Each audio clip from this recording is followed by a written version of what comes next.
श्रीरामचंद्र कृपालु भजमन भवन भय भव दारुण।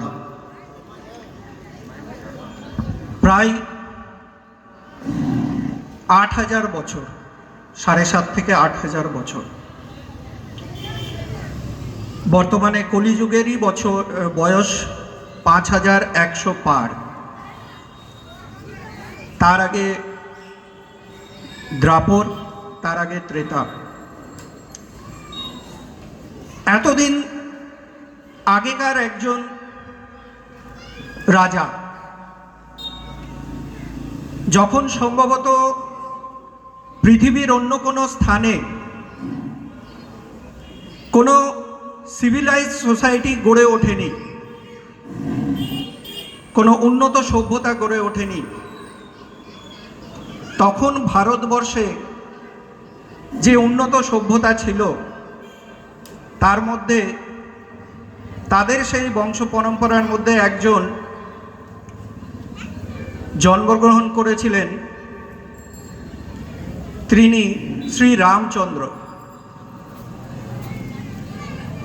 তিনি রাজা হয়েছিলেন বটে, কিন্তু ওনার আচরণ, ওনার ধর্মরক্ষা, ওনার বীরত্ব, এই সমস্ত ভূভারতের মানুষের মনের মধ্যে আজও বিদ্যমান। তিনি ওনার কর্মের মধ্যে দিয়ে মনুষ্যত্ব থেকে দেবত্বে উন্নীত হয়েছেন। বলা হয় ভগবান শ্রী হরি, ওনার অবতার ভগবান শ্রী রামচন্দ্র। তার্কিকরা এই অবতার তত্ত্বে বিশ্বাস করতে চায় না। যদি তাদের যুক্তিও মেনে নেওয়া যায়, তাহলে একজন সাধারণ মানুষ হিসাবে ভগবান শ্রী রামচন্দ্র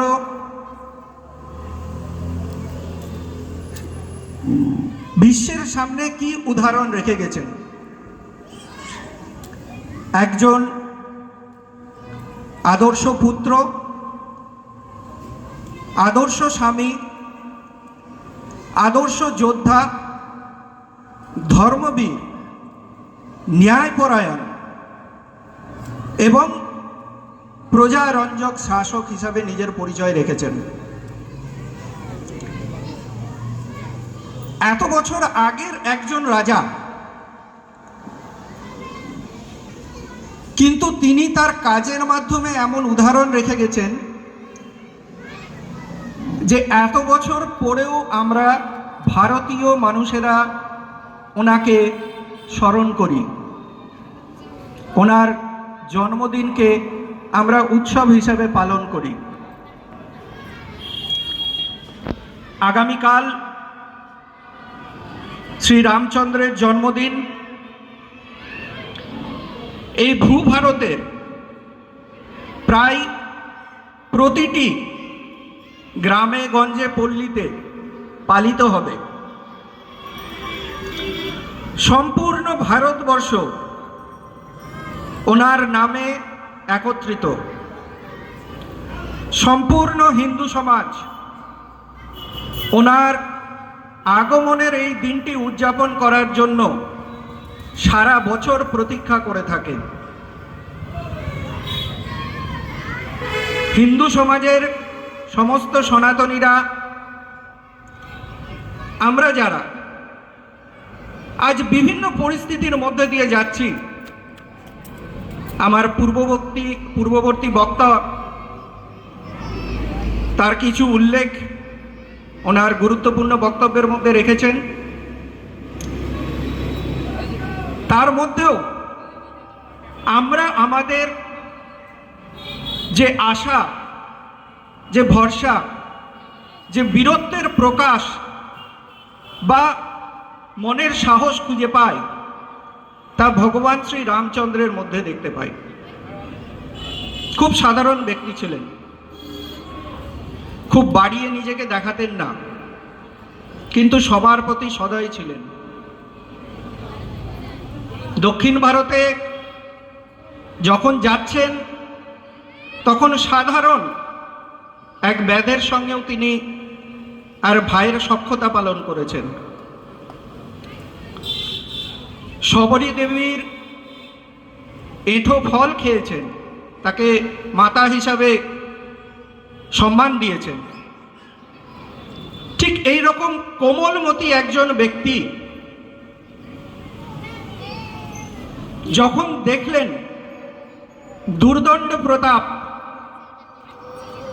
বিশ্ববিজেতা, ত্রিলোক বিজয়ী দশানন রাবণ, যার নাম শুনেতে সেই সময়ে দেবতারাও ভয় পেত, সমস্ত গ্রহদেরকে বন্দী করে রেখেছিল। তার মূর্তিতে দেখা যায় শনি গ্রহরাজ, যে শনি মহারাজ ওনাকে পায়ের নিচে রেখেছেন। এত বীর বিশ্ববিজেতার সঙ্গে যখন তার সংঘাতের সময় আসলো, সেই কোমলমতি মানুষটি কিন্তু আগুন ঝরা ব্যক্তিত্বের পরিচয় দিলেন। রাজ্যহীন তখন তিনি কাদের নিয়ে লড়াই করবেন? জঙ্গলের বানরদেরকে সঙ্গে নিলেন। কেউ তুচ্ছ নয়,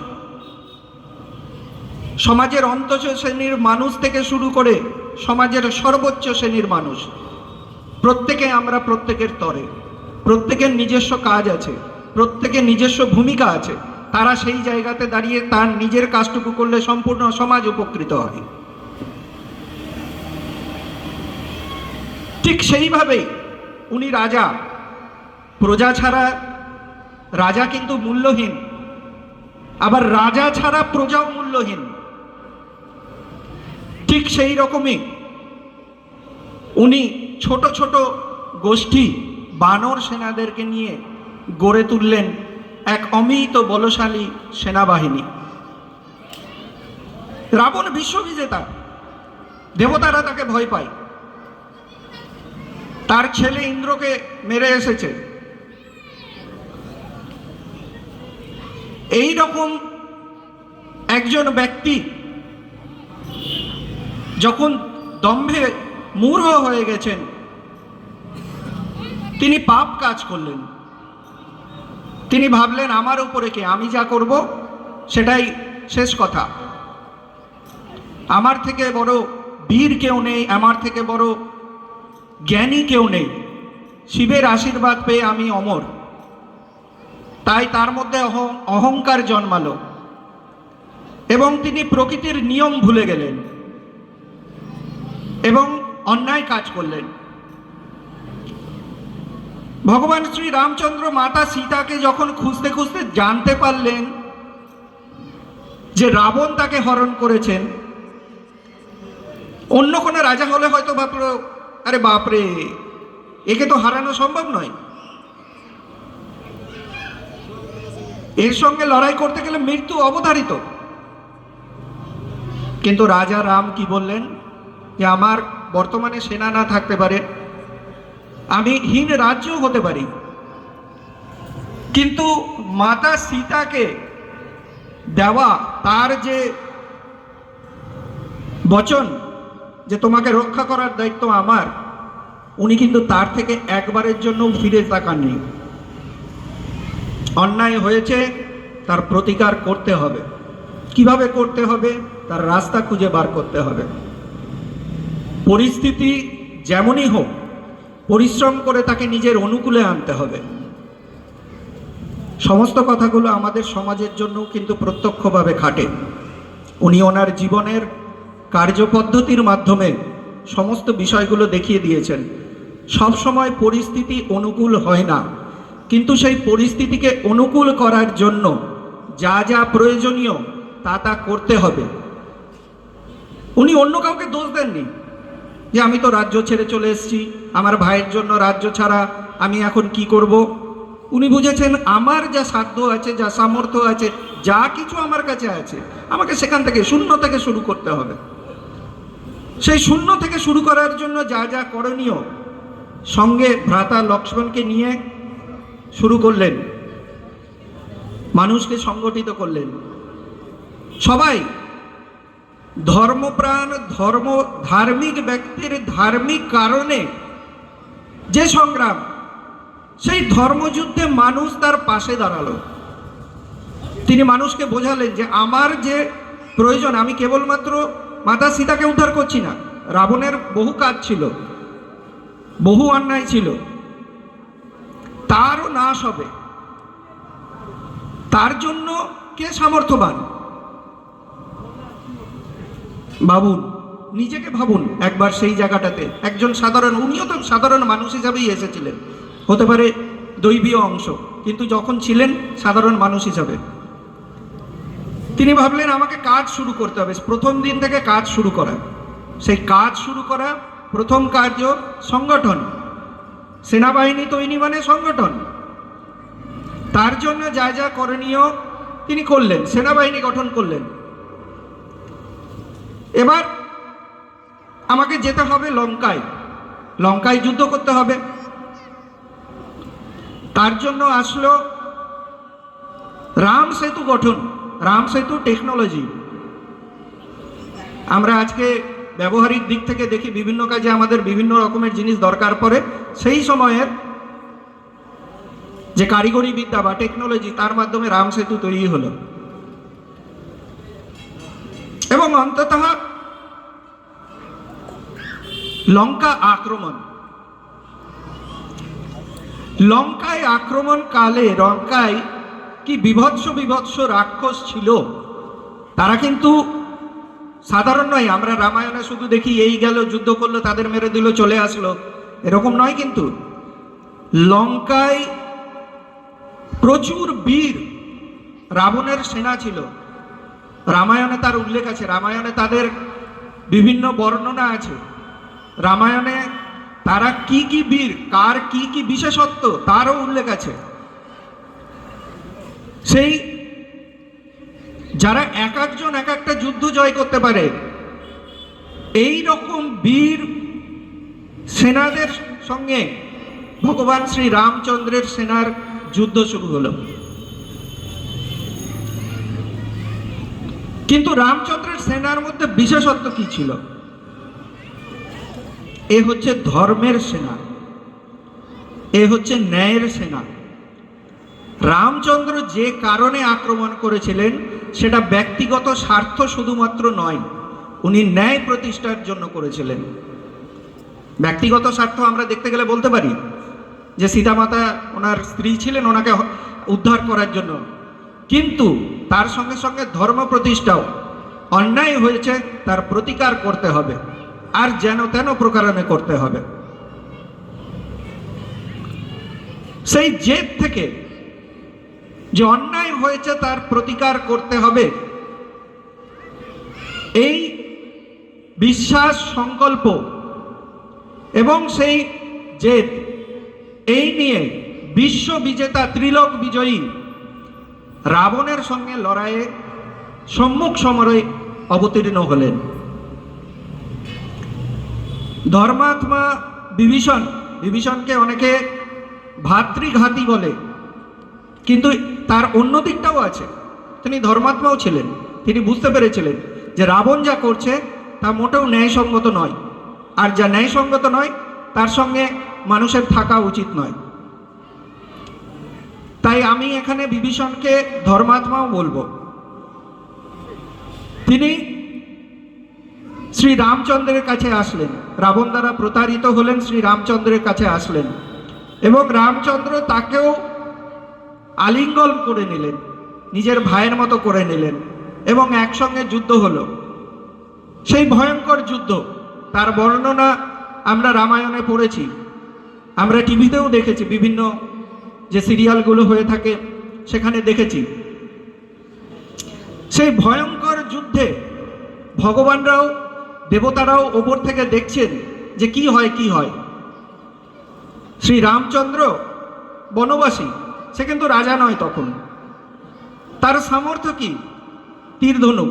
তার সৈন্য কি? বানর সেনা। তার যুদ্ধ কার সঙ্গে? একটা ওয়েল ট্রেন্ড আর্মি যে বিশ্ব বিজয় করেছে, তার সঙ্গে।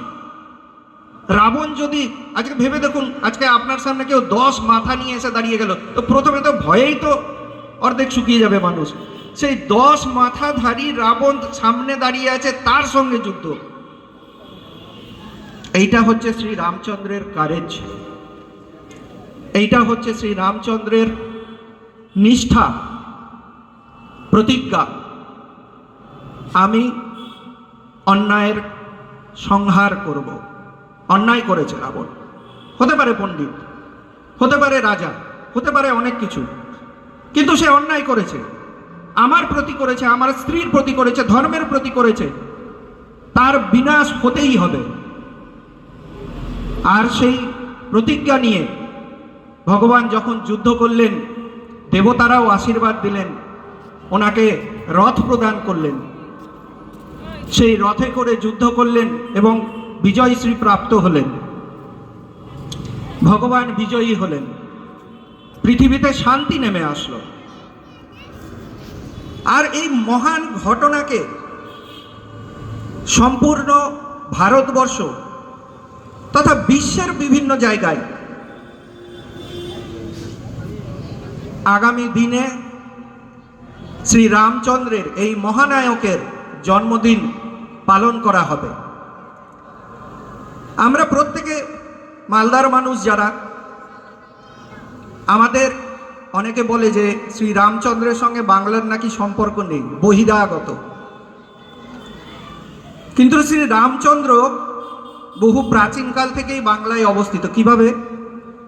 বাংলার বেশিরভাগ জায়গায় রামচন্দ্রকে রঘুনাথ জিউ হিসাবে জানা যায়। অনেক জায়গায় দেখবেন পুরনো মন্দির আছে রঘুনাথ জিউ। জিউ শব্দ বেসিক্যালি জি, আমরা হিন্দিতে যদি বলি রাম জি, তাহলে সেই রকম রঘুনাথ জি, তার অপভ্রংশ হচ্ছে জিউ। আর আমরা জানি ভারতবর্ষে দুটি হচ্ছে মূল রচনা হয়েছিল, একটি হচ্ছে কৃত্তিবাস ওঠা যেটা 1300 সালে, আর 1500 সালে হচ্ছে রামচরিত মানস। তো বাংলার সঙ্গে শ্রী রামচন্দ্রের সম্পর্ক বহু প্রাচীন, আর সেই সুযোগ, সেই রামের জন্মদিবস আমরা আগামীকাল পালন করব। সকলে উৎসাহের সঙ্গে এবং অধিকাধিক সেই কার্যক্রমে অংশগ্রহণ করে একে সাফল্যমণ্ডিত করব। এই বলেই আমি আমার বক্তব্য সমাপ্ত করছি। জয় শ্রীরাম।